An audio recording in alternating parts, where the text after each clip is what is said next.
오늘 사연은 AI 목소리를 통해 들려드립니다. 더 많은 이야기를 들려드리기 위해 가끔 이렇게 영상을 제작하는 점 시청자 여러분들의 양해 부탁드립니다. 이번 사연은 시고모님을 통해 들은 시어머니의 과거를 약점 잡았더니 그 못돼 먹은 시어머니가 며느리 파출부 노릇까지 한다는 사연인데요. 무슨 일이 있었던 걸까요? 함께 보시겠습니다.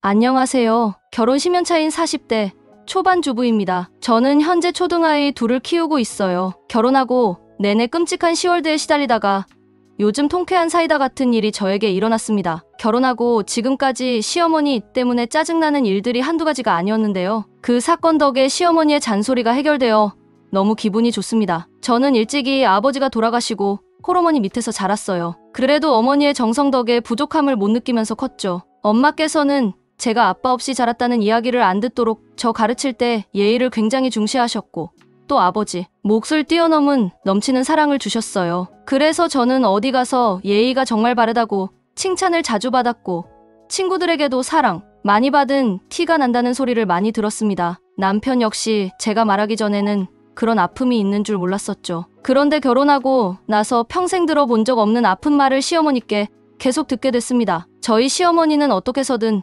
제가 아버지가 없다는 걸 항상 걸고 넘어지셨어요. 제가 뭐 하나만 실수하거나 잘못하면 이게 다 내가 아버지가 안 계셔서 그랬지? 하면서 저를 나무라셨죠. 편부모 가정에서 자랐다는 게 그렇게 멸시받을 일 아니잖아요? 그런데 시어머니는 꼭 저희 엄마를 욕보이게 했어요. 결혼 전 인사드릴 때 은근슬쩍 티를 내셨는데 저도 긴가민가 했어요. 그때 알아차리고 결혼을 엎을 걸 하며 저는 두고두고 후회했습니다. 제가 막 허겁지겁 음식을 먹지는 않지만 여자치고는 꽤 많이 먹는 편이에요. 잘 먹는 제 모습 보고 시아버지랑 남편은 흐뭇해했는데 어쩐지 어머님 표정은 좋지 않더라고요. 저는 뭔가 실수를 했나 싶어서 반찬도 골고루 집어먹었습니다. 편식하는 걸로 보일 수도 있으니까요. 그냥 그 순간에는 어머님께 잘 보이고 싶은 마음뿐이었습니다. 그런데 어머님이 한참 저를 뚫어져라 쳐다보시더니 많이 배고팠니?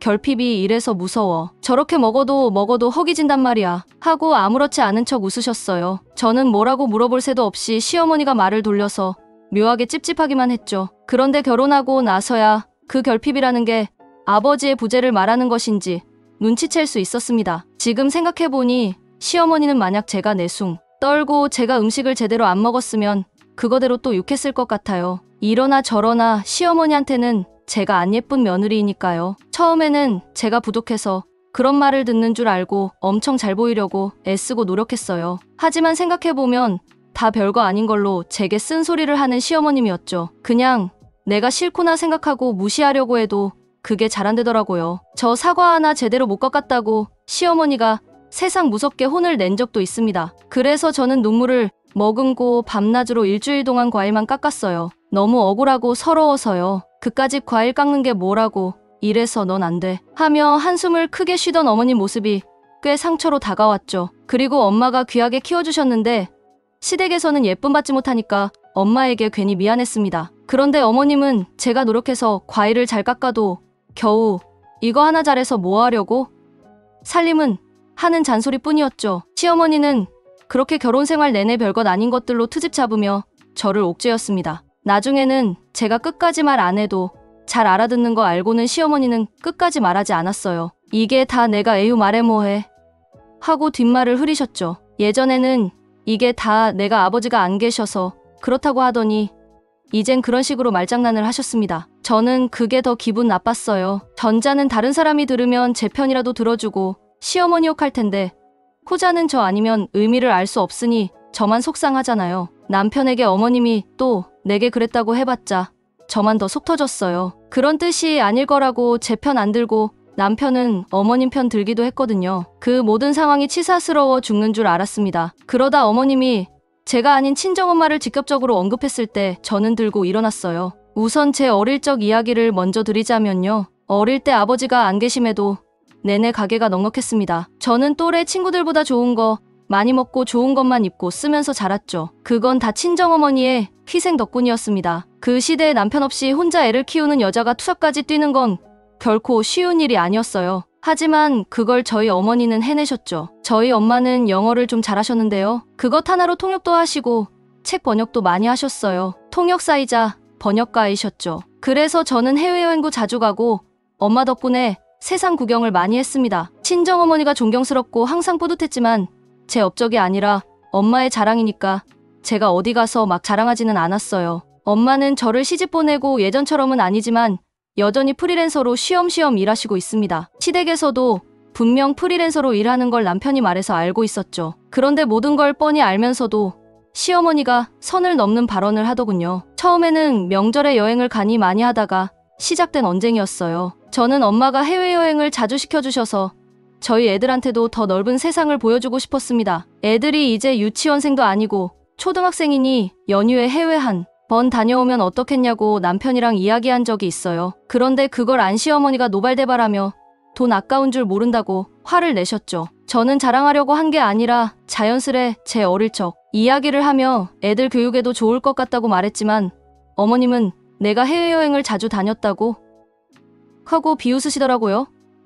제가 예전처럼 아무것도 모르는 세댁도 아니고 나름 결혼 10년 차잖아요. 그런데도 시어머니의 그 비웃음은 좀처럼 적응이 안 됐어요. 또 시작이구나 싶었죠. 무시하고 말지 속으로 생각했는데 어머님은 친정에 돈이 어딨어서 여행을 다녔냐고 개거품을 물었습니다. 그리고는 가만 보니 딱 사이즈 나온다. 내 엄마가 혼자 무슨 힘으로 보나 마나 만나는 남자들한테 용돈 받은 거겠지. 이런 막말을 하는 거예요. 남편은 얼굴이 새하얗게 질려서 무슨 그런 말을 하냐고 어머님에게 화를 냈습니다. 그리고 저는 그 말을 들을 때 물을 마시고 있었는데 그만 유리컵이 제 손에서 깨지고 말았죠. 온몸이 떨리고 진정이 안 되더라고요. 제 손에서 깨진 유리 조각들을 보고 남편은 괜찮냐고 저를 챙기는데 시어머니는 제 이글거리는 눈빛을 보고 깜짝 놀라더군요. 어머니, 지금 뭐라고 하셨어요? 저는 그날만큼은 그냥 넘어갈 수 없어서 따져 물었습니다. 남편이 뭐라고 하는지 그때부터 귀에 들어오지도 않았어요. 어머, 저거 눈 돌아가는 것 좀 봐. 너 눈 똑바로 떠.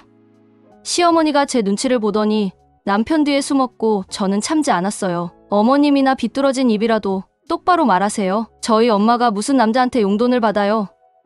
하고 소리를 고래고래 질렀죠. 남편은 자기가 나서면 안 되겠다고 느꼈는지 슬그머니 어머님을 두고 애들을 챙겨 자리를 피했습니다. 그러고 보니 애들도 있는 곳에서 그렇게 애들 외할머니를 모함한 게 너무 화가 나더라고요. 시어머니는 제가 대들었다고 계속 기함했고 저는 끝까지 시어머니에게 사과를 요구했습니다. 결국은 사과를 받지 못하고 저는 사과받기 전까지는 다시는 시댁 안 온다고 제 뜻을 분명히 전했어요. 남편은 잘못한 것도 없는데 손이 발이 되도록 빌고 저는 종일 울었네요. 그리고 원래는 연휴 때 양가 부모님 다 모시고 떠날 계획이었는데요. 저는 절대 어머님 모신다고 했어요. 남편이 거기서 끝까지 자기 엄마 모시자고 혹시라도 고집부리면 바로 이혼할 생각이었습니다. 이혼할 이유는 충분히 차고 넘쳤어요. 10년을 참고 살았으니까요. 그런데 의외로 남편은 남의 편인 줄만 알았는데 제 편을 들어주더군요. 자기 엄마의 말이 남편한테도 충격이었나 봐요. 남편은 시어머니에게 전화해서 저에게 사과해달라고 아무리 말해도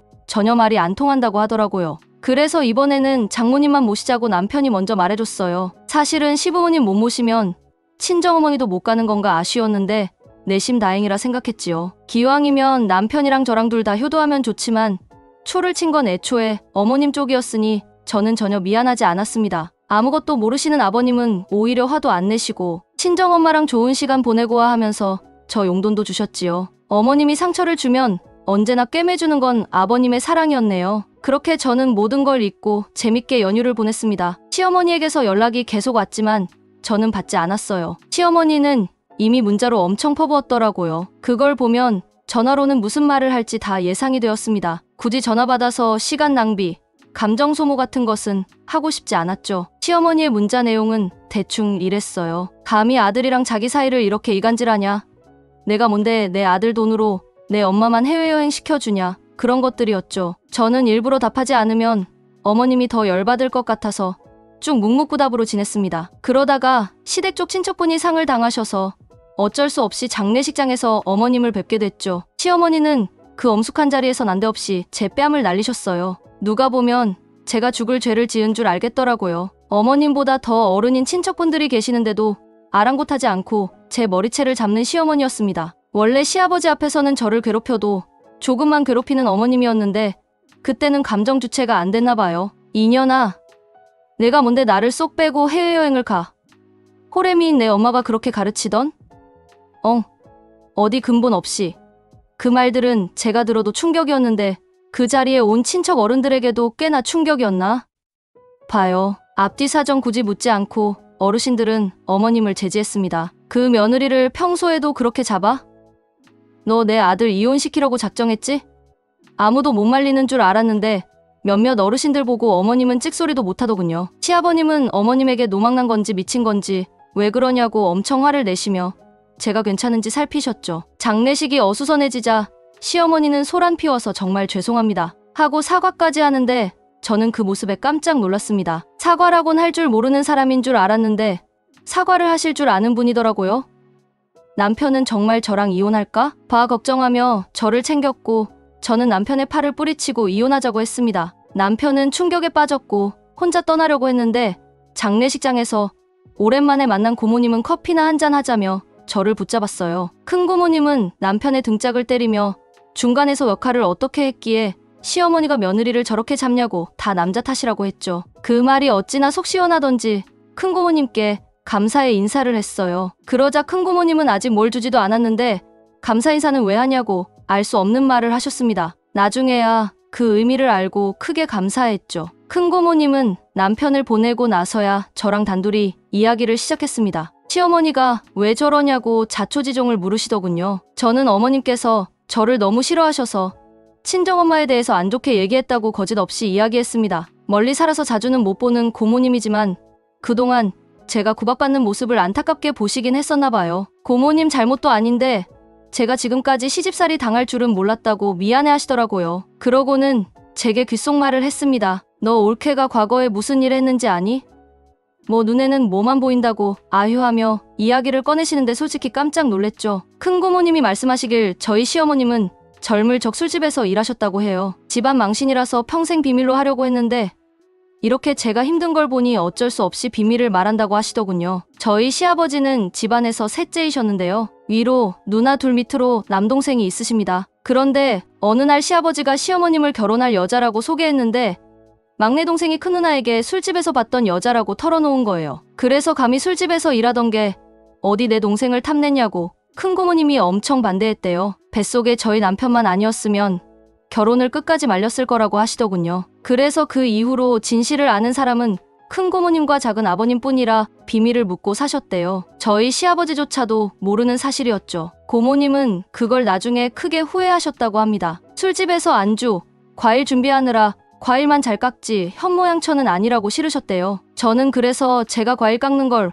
그렇게 뭐라 했구나 싶기도 하고 시어머니의 모든 게 한순간에 우스워지더군요. 그러면서 제게 근본을 찾고 저희 어머님을 모욕했다니 더더욱 용서하고 싶지 않았습니다. 큰 고모님은 남편을 사랑하면 계속 사는 거고 아니면 이혼하는 거라고 제게 조언을 해주셨어요. 시어머니 때문에 휘둘리지 말라고요. 저는 솔직히 시어머니 때문에 남편마저 미웠지만 애들 생각하면 이혼은 할 수 없었습니다. 어디 가서 저처럼 아빠 없는 애들이라고 구박받고 못된 말 들을까봐 무척 걱정됐죠. 그래서 저는 이혼은 하기 싫다고 했고 큰 고모님은 정말 큰 결심을 하신 듯 비밀 하나를 더 알려주셨어요. 내 남편 우리 집안 핏줄 아니다. 내 시어머니가 큰 거짓말을 한 거야. 하시는데 꽤나 충격이었습니다. 시어머니의 과거를 알고 큰 고모님은 저희 남편 태어나자마자 아무도 몰래 아버님의 친자인지 검사를 했다고 해요. 결과는 아니었다고 합니다. 그걸 알면서도 아버님이 충격받을까봐 아무 말씀 여태껏 못했던 큰 고모님이었죠. 저는 그런 거짓말을 한 시어머니가 무섭기도 하고 한편으로는 원망스러웠습니다. 저한테는 그렇게 편부모 가정이 어쩌고 저쩌고 구박하셨으면서 결국은 제 남편도 아버님 자식이라 안 속였으면 편모 가정이었을 테니까요. 게다가 시어머니는 결혼도 못하고 신랑 없는 미혼모였겠죠? 큰 고모님은 제가 현명하게 대처하길 바란다고 응원해 주셨어요. 그래서 저는 그 큰 비밀 2개를 가지고 어머님을 찾아갔죠. 처음에는 술집에 관한 이야기만 하려고 했는데 어머님 반응 보니 안 되겠더라고요. 우선 어머님은 저를 보자마자 장례식장에서처럼 달려들려고 했어요. 그래서 저는 빠르게 피하며 미양씨 단 한마디 했습니다. 그러자 어머님은 그 자리에 얼어붙으셨죠. 뭐라고 했니? 너 지금? 미양씨요. 어머님 옛날 이름이라면서요. 고모님한테 들었어요. 하자 어머님은 털썩 주저앉아서 어디까지 뭘 들었냐고 떨리는 목소리로 말하더군요. 에이 어머님 지금 이름보다 미양씨가 더 예쁜데 왜 그런 촌스러운 향숙이라는 이름을 쓰세요? 미양씨, 과일 좀 깎아와봐요. 며느리가 왔는데 빈손으로 맞이하네? 하자 어머님은 제게 그만하라고 소리치더라고요. 너 속은 거야. 옛날부터 나 미워해서 형님이 그런 거짓말 종종 했지. 난 술집에서 일한 적 없다. 저는 술집에 관해서는 말도 안 했는데요. 미양씨, 술집에서 일하셨나? 봐요. 불그락포르락하는 시어머니의 얼굴이 너무 웃기고 재밌었습니다. 그동안 시어머니가 저를 이런 마음으로 놀렸나 싶었고요. 시어머니는 저 좋을 대로 생각하라며 자신은 떳떳하다고 했어요. 그래서 저는 본론만 이야기했지요. 저희 엄마한테 사과하세요. 진심을 다해 반성하신다고 말씀하세요. 그러자 시어머니는 꼴값을 떤다며 절대 그렇게 못하겠다고 하더군요. 저희 엄마께 직접 말씀드리는 것도 아니고 딸인 저한테 사과하라는데도 못하겠대요. 이유는 자기 자존심이 너무 상한 게 첫 번째였고요. 두 번째는 저희 친정엄마가 진짜 남자들한테 용돈 받고 그럴 수 있는 일이니 자기가 틀린 말 하지 않을 경우의 수가 있다나요? 피가 거꾸로 솟는 기분이 들었습니다. 저는 이것만은 이야기 안 하려고 했는데 하면서 남편 이야기를 꺼냈죠. 어머님 맨날 저한테 근본이 없다고 구박하셨잖아요. 그럼 남편 근본은요? 뭐 내가 아무리 나한테 화나더라도 내 신랑을 깔봐? 깔보는 게 아니라요. 저는 돌아가셨어도 아버지가 누군인지는 알잖아요. 남편은 모르니까 너무 속상해할 것 같아요. 저도 부인인데 알건 알아야죠. 제 진짜 시아버님이 누구예요? 했더니 시어머니는 끝까지 모르쇠로 일관하더라고요. 걱정 마세요. 어머님이랑 다르게 저희 친정엄마는 다 아셔도 이해하실 거예요. 어머님이 저한테 아버지가 없으니 그 모양이라고 늘 저희 엄마는 남편한테 절대 안 그러실 거예요. 하자마자 시어머니는 잘못했다고 싹싹 빌더라고요. 자기가 뭐든 다 할 테니 궁금해하지도 말라더군요. 저는 웃음을 뚝 멈추고 막상 사과를 들어도 기분이 안 풀린다고 말했어요. 그러자 어머님은 지난날 저를 괴롭힌 것들과 친정엄마를 향해 내뱉은 더러운 말들에 사과한다고 하셨지요. 저는 지켜봐도 되겠냐고 물었고 어머님은 얼마든지 지켜보라고 자기가 정말 잘해주겠다고 하시더군요. 그날 이후 완전히 바뀐 시어머니 모습 보고 남편은 드디어 저와 화해했냐고 좋아했어요. 어머님은 남편이랑 시아버지보다 제가 먹고 싶어하는 음식을 준비했고 또 가끔 집에 와서 청소도 해주시고 했죠. 자처해서 가정부처럼 하시니 좀 부담스럽기는 했습니다. 하지만 자기 엄마가 드디어 와이프를 예뻐해준다며 감격하는 남편이 짠해 보이기도 했어요. 그동안 제가 구박받아도 남편 속도 속이 아닌 걸 그때야 처음 알게 되었죠. 아버님도 아들 사랑 끔찍한 분이셨는데 아버님 볼 때마다 나름대로 속으로 무척 짠했습니다. 거짓말쟁이 어머님 한 명 때문에 이 집안이 풍비박산 날 수도 있겠구나 싶어서 좀 소름이 돋기도 했어요. 그래서 비밀을 잘 지켜야겠다 싶었습니다. 이제 저는 시댁에 가도 전혀 눈치 보지 않고 편하게 지내고 있어요. 과일 같은 것도 어머님이 나서서 과일은 내가 제일 잘 깎지 하며 깎는데 제 눈치를 엄청 보시죠. 저도 누군가의 약점을 잡아서 이용하고 싶지는 않지만 어머님 한 명이 바뀌니까 시댁의 분위기가 달라졌습니다. 덕분에 화목해졌어요. 한 번은 제사 음식 도우러 갔더니 이미 어머님 혼자 다 했더라고요. 원래 같으면 콘수질하면서 아무것도 안 하고 저 혼자 음식하는데 말이죠. 저는 혼자 하는 게 얼마나 힘든 일인지 아니까 미우나 고우나 어머님 어깨를 좀 주물러 드리려고 했더니 어머님은 거절하셨어요. 난 괜찮아. 내가 마땅히 해야 할 일이잖아. 하며 억지 웃음을 막 지으시는데 제가 아는 시어머니가 만나 웃기기도 하고 현실적이지 않아서 꿈 같기도 했습니다. 그래서 저는 어머니, 굳이 그렇게까지는 안 하셔도 돼요. 앞으로 제사는 같이 해요. 라고 말했죠. 그러자 어머님은 그럼 이제 말 안 할 거지? 하며 기대에 찬 눈빛을 보냈어요. 저는 봐서요. 하고 끝까지 어머님이 긴장의 끈은 놓지 않게 했답니다. 큰고모님이 말씀하신 대로 최대한 현명하게 제가 쥔 비밀무기들을 이용하려고요. 그렇다고 못된 며느리가 되기는 싫어요. 그냥 보통의 며느리처럼 살 거고 어머님도 보통의 시어머니처럼만 해주셨으면 합니다. 제가 좀 현명하게 대처한 것 같나요? 누가 보면 더 괴롭히지 그랬냐고 아쉬워하실 수도 있겠네요. 하지만 저는 이쯤이면 충분합니다. 시어머니가 예전에 저를 괴롭혔던 것처럼 똑같이 하고 싶지는 않아요. 저는 지성인이고 어머님과 똑같은 인간이 되기는 싫거든요. 그리고 무엇보다 남편을 사랑하고 지켜주고 싶으니까 아마도 이 비밀은 무덤까지 끌어안고 갈 것 같네요. 어머님이 혹시라도 예전처럼 다시 미치지만 않으신다면요. 요즘은 걱정거리가 전혀 없습니다. 애들 건강하고 남편도 늘 그랬듯이 제게 잘하고 시아버님도 며느리 예뻐해 주시는 데다 어머님도 미처 날뛰지 않으시니 더할 나위 없죠. 저는 딱 지금처럼만 행복하게 지내고 싶어요. 큰고모님께는 조만간 감사 인사를 드리러 가려고요. 그 조언이 아니었으면 남편이랑 이혼하거나 평생 어머님께 끌려다녔을지 모르니까요. 그럼 여러분 제 사연 끝까지 들어주셔서 감사합니다. 자기 큰 허물은 외면하고 남의 작은 허물은 어떻게든 물고 늘어지는 시어머니네요. 이런 인간은 정말 어떻게 해야 할까요?